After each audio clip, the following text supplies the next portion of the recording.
مرکز کی چھاؤں میں سجدے، کہیں مرنے والے کے پاؤں میں سجدے، اشاروں میں سجدے، نگاہوں میں سجدے، یہاں اور وہاں خانقاہوں پہ سجدے، یہ قبہ پرستی کے پامال سجدے، مزاروں پہ جا جا کے ہر سال سجدے، مزاروں پہ جاتے ہو بہرے سفارش، جو خود سو چکے کیا سنیں گے گزارش، جو مائل بخوابے اجل ہو چکے ہیں، لحد میں جو آرام سے سو چکے ہیں، جو کروٹ بدلنا نہیں جانتے ہیں، انہیں آپ مشکل کشا مانتے ہیں، جو کروٹ بدلنا نہیں جانتے ہیں، انہیں آپ مشکل کشا مانتے ہیں، اس زندہ رب کو پکڑیے جو آپ کی گفتگو کو سنتا ہے، آپ کی ہر زبان کو سمجھتا ہے۔ آج علماء سے پوچھئے بغداد میں بسنے والے پیر عبد القادر جیلانی رحمت اللہ علیہ کی اپنی مادری زبان کیا تھی، آپ کو علماء بتائیں گے۔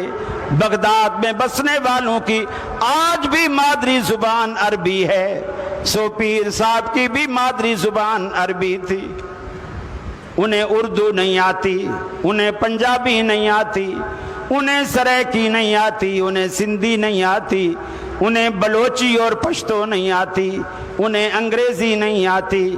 آج دنیا بھر میں پھیلے ہوئے ان کے مرید اپنی اپنی بولی میں جب پیر عبد القادر جیلانی کو پکارتے ہیں، وہ تو عربی کے سوا کچھ جانتا نہیں، اور آپ سرائکی کے سوا کچھ جانتے نہیں، پیر جی تک اپنا مدعا پہنچائیں گے کیسے؟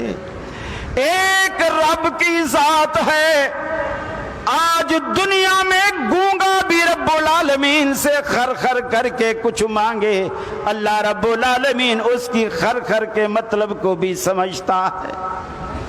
اور دنیا کے جتنے پیر فقیر آپ بنا لیں گے، ان کے سونے کے اوقات ہیں، ان کے کھانے پینے کے اوقات ہیں، ان کے واش روم میں جانے کے اوقات ہیں، ان کے بھی یہ بیگم کے پاس وقت گزارنے کے اوقات ہیں، دوستوں کے پاس بیٹھنے کے آرام کے وقت کے سارے اوقات ہیں، لیکن اللہ رب العالمین کو کبھی بھی پکارو نہ تو وہ آپ کی پکار سننے کے لیے سوتا ہے، نہ آپ کی پکار سننے کے لیے کبھی کھانے میں مصروف ہوتا ہے۔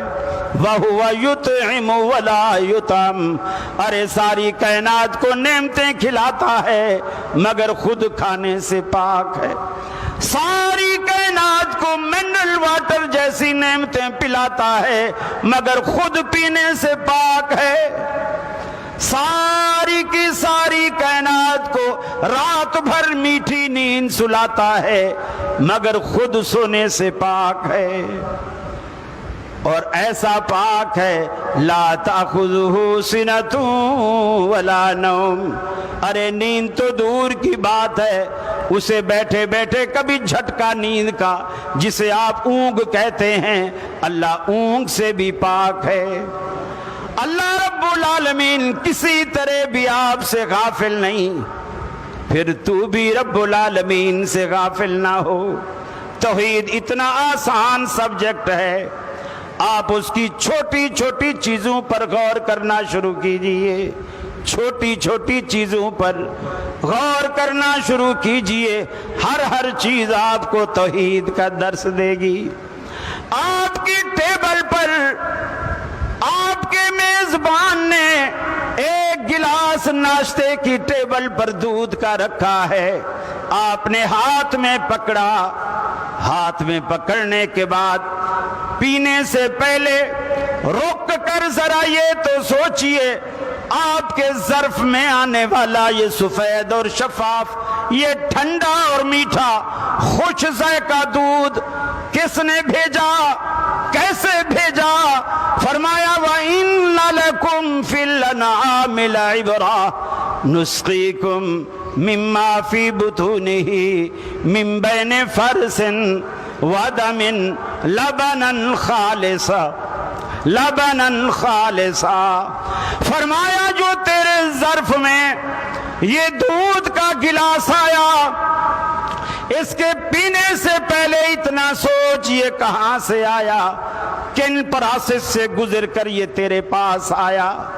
تیری بھینس کی رنگت کالی، چارے کی رنگت ہری، گوبر بدبودار، پیشاب بھی پیلا اور بدبودار، خون سرخ، من بین فرس ودم لبنا خالصا۔ انہی پروسیس میں سے گزار کر خون کی نالیوں سے، جن راستوں میں گوبر بھی موجود ہے، خون بھی موجود ہے، انہی راستوں میں سے دودھ شفاف تمہارے لیے نکالنے والا کون؟ صادق آباد والو اونچا بولو، یہ خالص اور شفاف دودھ تمہیں پلانے والا کون؟ اللہ رب العالمین کی اکیلی ذات، اس میں خون کی سرخی کو بھی شامل نہیں ہونے دیتا، گوبر کی بدبو کو بھی شامل نہیں ہونے دیتا، بھینس کی سیاہی کو بھی شامل نہیں ہونے دیتا، پیشاب کی پلاہٹ کو بھی شامل نہیں ہونے دیتا، چارے کی ہریالی کو بھی شامل نہیں ہونے دیتا۔ ان تینوں منفی چیزوں میں سے نسقیکم، ہم تمہیں پلاتے ہیں، لبنن خالصا، خالص اور شفاف دودھ۔ جب تو اللہ کا دیا ہوا دودھ خالص استعمال کرتا ہے، پھر اس رب کا حق بنتا ہے کہ تو سجدہ بھی اسی کے لیے خالص کرے، تیرے سجدوں میں ملاوٹ نہ ہو، تیری بندگی میں ملاوٹ نہ ہو، تیری دعاؤں میں ملاوٹ نہ ہو۔ آنکھوں سے ندامت کے اشک جاری ہوں، رب العالمین سے رات کے سناٹے میں اتنا کہہ دیجئے الہ العالمین، اگر تو مجھے نہیں دیتا اپنے در کے سوا مجھے کوئی در تو بتا، اگر تجھ سے نہ مانگوں تو پھر کہاں سے مانگوں؟ پھر دیکھیے رب العالمین کی رحمتوں کی برکھا آپ پر کیسے برستی ہے۔ کبھی تجربہ تو کر کے دیکھیں، اللہ سے ایسا مانگ کے تو دیکھیں۔ ہمیں اصل میں اس چیز کا احساس نہیں ہے، بندے کیسے اللہ کے بن جاتے ہیں اور اللہ بندوں کا کیسے ہو جاتا ہے، ہمیں نہ اس کا تجربہ ہے، نہ ہم نے کبھی اس کی کوشش کی۔ ایک دن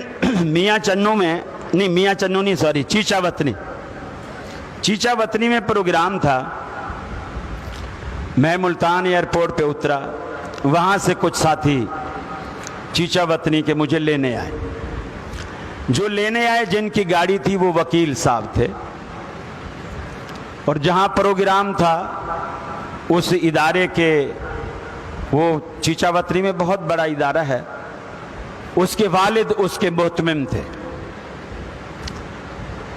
وہ جو وکیل صاحب تھے، راستے میں باتیں ہو رہی تھی تو انہوں نے مجھ سے ایک مسئلہ پوچھا،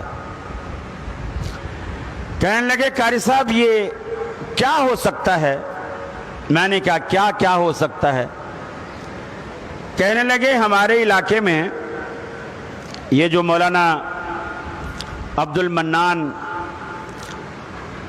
گوجرانوالا والے، میرے خیال ہے نور پوری کہلاتے ہیں، جی مولانا نور پوری رحمہ اللہ، بولے یہ ہمارے علاقے میں آئے، انہوں نے جمعہ پڑھایا یا درس دیا یہ مجھے اب صحیح یاد نہیں، انہوں نے کچھ بتایا کہ وہ جمعہ تھا یا درس تھا،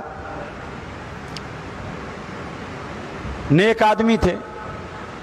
اب یہ جس طرح ہماری ویڈیو وغیرہ یہ بن رہی ہیں، وہ ان چیزوں کو پسند نہیں کرتے تھے، تو انہوں نے ممبر پر بیٹھ کر کہا میری کوئی تصویر نہ بنائے، میری کوئی مووی نہ بنائے، میری کوئی ویڈیو شیڈیو نہ بنائے۔ پھر کہا اے اللہ، اگر کوئی چوری چھپے بناتا ہے تو پھر وہ جانے اور تو جان، میرا کام ختم ہے۔ اگر کوئی چوری چھپے بناتا ہے تو پھر وہ جانے اور تیرا کام جانے، میں بری و ذمہ ہوں۔ اس وکیل نے بتایا کہ میں نے ان دنوں موبائل آئے تھے اور وہ امیر آدمی تھا، تو میں نے ایک مہنگا موبائل لیا کیمرے والا اچھا، تو میں نے کہا چلو میں نے نیا موبائل لیا ہے تو پہلے ہم ایک نیک آدمی کی، عالم دین کی، بزرگ کی ہم ویڈیو بناتے ہیں۔ بولے میں چھپ کے کیمرے سے وہ ویڈیو بنانے لگا، عالم کو بھی پتہ نہیں ہے، مجمع کی بھی پیٹھ ہے، میں پیچھے بیٹھا ہوا ہوں، لیکن میں دیکھ رہا ہوں کہ ویڈیو نہیں بن رہی، ویڈیو نہیں بن رہی۔ پھر کہتے میں نے نیا موبائل لیا ہے تو یہ خراب ہو گیا ہے، کیا چکر ہے؟ میں مسجد سے باہر نکلا جمعے کے دوران، جمعہ ہو رہا، گیٹ کے باہر نکل کے میں نے گلی کی تصویر بنائی تو ویڈیو بن رہی ہے۔ پھر میں واپس اندر آ گیا، پھر میں نور پوری صاحب کی طرف کیمرہ کر کے وہ آن کیا تو کالا کالا ہو رہا ہے، اس کی تصویر ہی نہیں بن رہی۔ وہ مجھ سے پوچھنے لگے کہ یہ کیا ہو سکتا ہے؟ میں نے کہا ظاہر بات ہے، بات واضح ہے، یہ اس ولی اللہ کی کرامت ہے، جب اس نے یہ جملہ کہہ دیا میری کوئی ویڈیو نہ بنائے، اور اگر کوئی چوری چھپے بناتا ہے تو اللہ پھر تو جان اور وہ جانے۔ جب اس نے معاملہ اللہ پہ چھوڑ دیا پھر اس معاملے کی حفاظت بھی تو اللہ نے کرنی تھی نا۔ باہر کیمرہ کام کرتا ہے، جیسے مسجد میں آتا ہے کیمرہ کام چھوڑ دیتا ہے۔ میرے بھائی جب بندہ اللہ کا ہو جاتا ہے پھر اللہ اس کا ہو جاتا ہے، اور یہی تو سب سے بڑی طاقت ہے، سب سے بڑی طاقت جس کو آج تک ہم نے طاقت سمجھا ہی نہیں۔ میرا ماموں، میرا خالو، میرا تایا، میرا پھپھا، میرا بھانجا، میرا بھتیجا پولیس میں بڑی اچھی پوسٹ پر ہو، کوئی ایس ایچ او ہے، کوئی ڈی سی ہے، کوئی کمشنر ہے، کوئی مجسٹریٹ ہے۔ ہمارا اگر کسی سے پھڈا ہو جائے تو آپ نے دیکھا ہوگا محلے والے کس طرح کی دھمکی دیتے ہیں، اوئے میں ایسے چوکا بھانجا ہوں، اندر کرا دوں گا، مجسٹریٹ میرے ماموں ہیں، کمشنر میرا پھوپھا ہے، یہ ہم دھمکی دیتے ہیں کیونکہ ہماری نظر میں یہ طاقت اور یہ پاور ہے۔ لیکن ایمانداری سے بتائیے کبھی کسی نے کسی کو یہ دھمکی بھی دی کہ میں اللہ کا بندہ ہوں، اللہ سے کہہ دوں گا؟ کبھی کسی نے دھمکی دی؟ نہیں۔ کیوں؟ ہماری اللہ سے یاری ہی نہیں ہے، اللہ سے کوئی رشتہ ہی نہیں ہے، اللہ سے کوئی تعلق ہی نہیں ہے۔ اب آپ دیکھیے نبی کریم صلی اللہ علیہ وسلم کیا فرماتے ہیں۔ آپ لیٹے ہوئے ہیں، دوپہر کا ٹائم ہے، جنگل ہے، چھوٹی چھوٹی جھاڑیاں ہیں، صحابہ بھی الگ الگ جھاڑیوں کے سہارے سائے ڈھونڈ کے وہاں لیٹے ہوئے ہیں۔ آپ بھی ایک جھاڑی کے پاس تھوڑا سا سایہ ملا، آپ وہاں لیٹ گئے۔ آپ کی جو تلوار تھی آپ نے ایک جھاڑی کی لکڑی کی ڈنڈی کے اوپر اٹکا دی، آپ کی آنکھ لگ گئی۔ ایک کافر آتا ہے دبے پاؤں، سب سے پہلے ہتھیار اٹھاتا ہے، وہ تلوار نکالتا ہے۔ تلوار نکالنے کے بعد اب ہتھیار اس کے پاس ہے اور اس کو پتا ہے اللہ کے رسول اب خالی ہاتھ ہے۔ بڑے روم سے اللہ کے رسول کو اٹھاتا ہے اور اٹھا کے کہتا ہے بتا اب تجھے میرے ہاتھ سے کون بچائے گا، بتا تجھے میرے ہاتھ سے کون بچائے گا۔ ہم ہوتے تھر تھر کانپتے، ہاتھ جوڑتے، تیری بڑی مہربانی یار، تو کرم کر، تیری میں سچی بات ہے ساری زندگی تمہارا احسان مانوں گا، مجھے نہ مار۔ میرے آپ کی بولی میں کیا کہتے ہیں، میرے نکے نکے بچے ہیں یار، میرا خیال کر، میرا خیال کر۔ جب اس نے اٹھایا بتا تجھے میرے ہاتھ سے کون بچائے گا۔ یہ ہے ایمان، یہ ہے عقیدہ، یہ ہے توحید۔ یہ سوال سنتے ہی اللہ کے رسول نے ایک لمحے کے لیے نہیں سوچا، فرمایا اللہ مجھے اللہ بچائے گا۔ اللہ سے یاری جو تھی، اللہ سے تعلق جو تھا، اللہ سے رشتہ جو تھا، راتوں کو اٹھ اٹھ کر اللہ سے یاری پکی کرنے کے لیے اس کے حضور رو رو کر راتیں گزرتی ہیں، حتیٰ کہ اللہ رب العالمین کو یہ کہنا پڑا کہ اے حبیب قم اللیل الا قلیلا، قم اللیل الا قلیلا۔ ہمیں تو ابا کہتا ہے اٹھ نماز پڑھ بدبختہ نماز پڑھ، اور اللہ کے رسول کو اللہ کیا کہتا ہے؟ قم اللیل الا قلیلا، میرے حبیب رات کو نماز پڑھا کرو لیکن تھوڑا پڑھا کرو، سویا بھی کرو، سویا بھی کرو۔ یعنی آپ اتنی زیادہ بندگی کر رہے ہیں، اللہ یہ کہتا ہے کہ بندگی روکو، سوو بھی، آرام بھی کرو۔ ہم اتنا سوتے ہیں کہ ابا کہتا ہے نامرادہ اٹھ کے اللہ کا شکر بھی ادا کر لے۔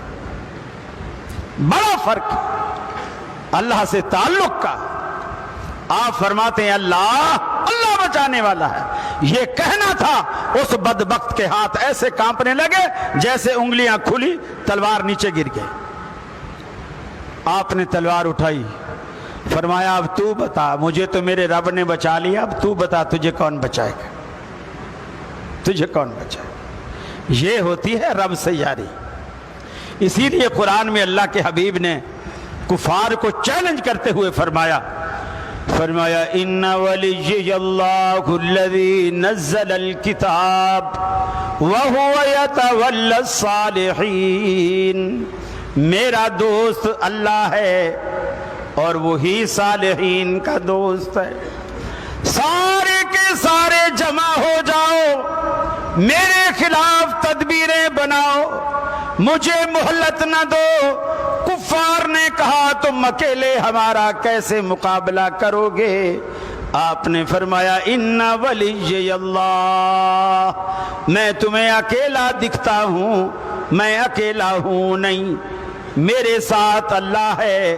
ارے اللہ سے ایسی دوستی قائم کیجئے تاکہ دنیا میں کسی کو آپ اللہ کے نام کی دھمکی دے سکو، اور اللہ بھی آپ کے نام کی، آپ کی دھمکی کی لاج رکھے۔